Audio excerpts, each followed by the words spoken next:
My name is Thomas Ackerman, and I would like to make a brief presentation of a series of paintings, a body of work that I started in 2003 and completed sometime, well, it's not really finished. I keep adding to it. I make new paintings.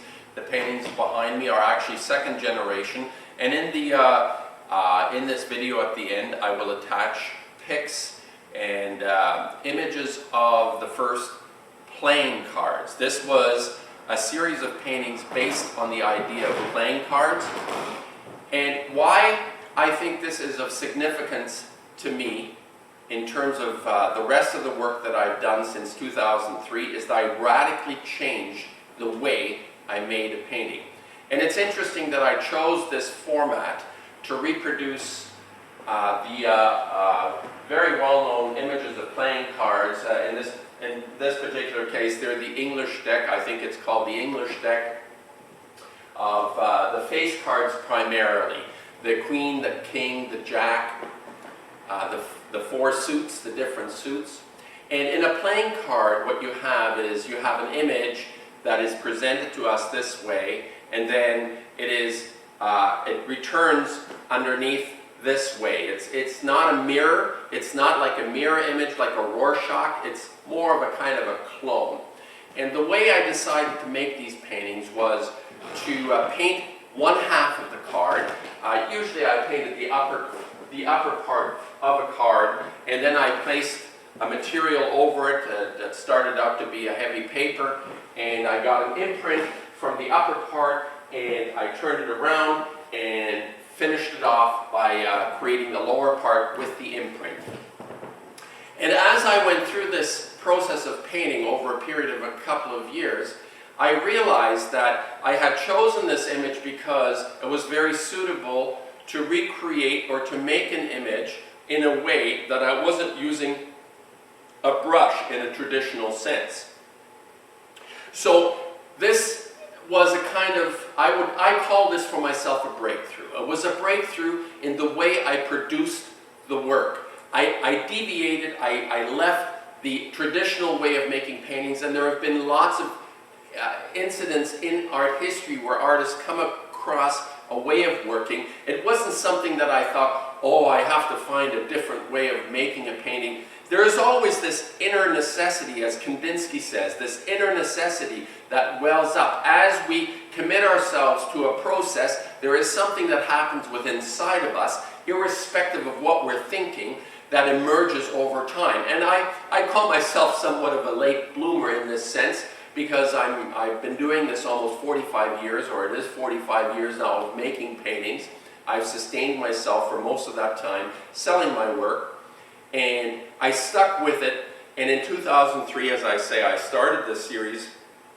I don't actually remember the impulse specifically, but it started a new way of working for me. And the work that I've done since over the last 5-6 years has radically shifted, even from this way of producing work, but it was found, I found myself in this work, the playing cards.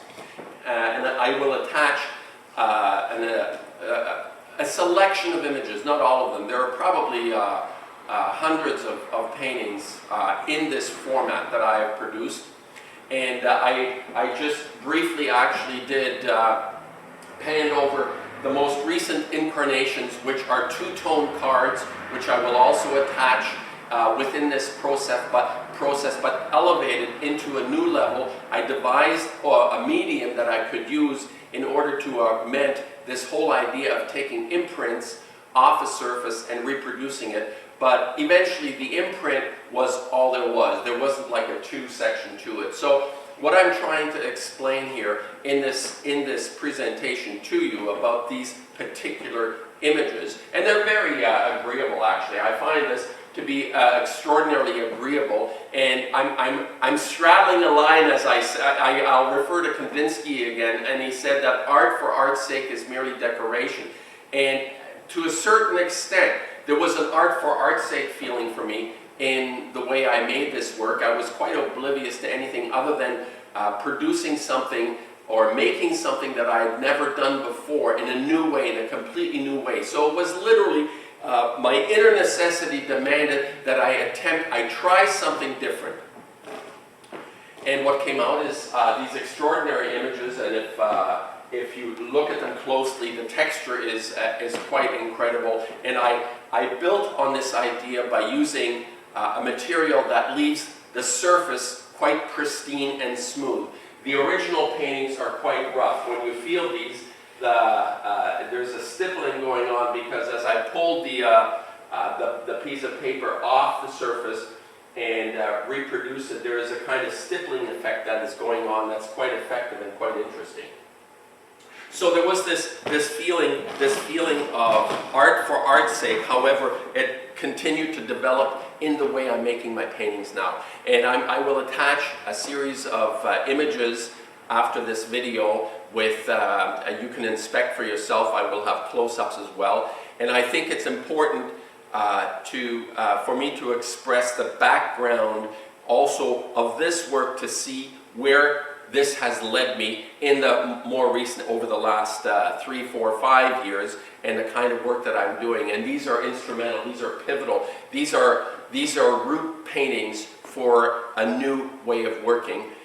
As far as I can tell, no one is working in this format. Not that that's of any significance. Everybody could work like this as far as I'm concerned, but it's not what I'm doing.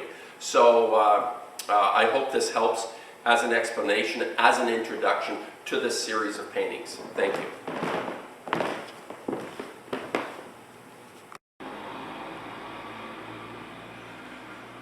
And I think what I'll do just now is I'll do a visual. I'll walk past these paintings so that you have an idea of what I'm talking about in terms of the textures.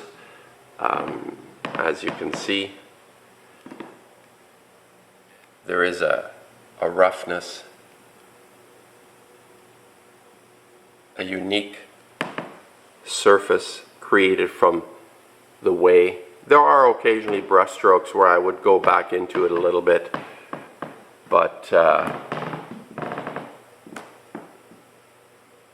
I hope that gives you an idea. And I'll just sort of pan over to the more recent incarnations, as I've called them. These are on a surface called Duralar. As you can see, it's very highly reflective.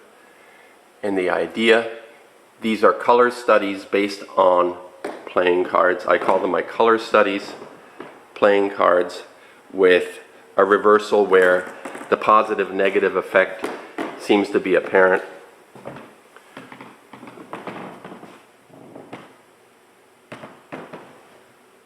Quite extraordinary. And here is another version of it. The surface, as you see, the rippling in the image, and it's quite smooth. It's shiny and smooth.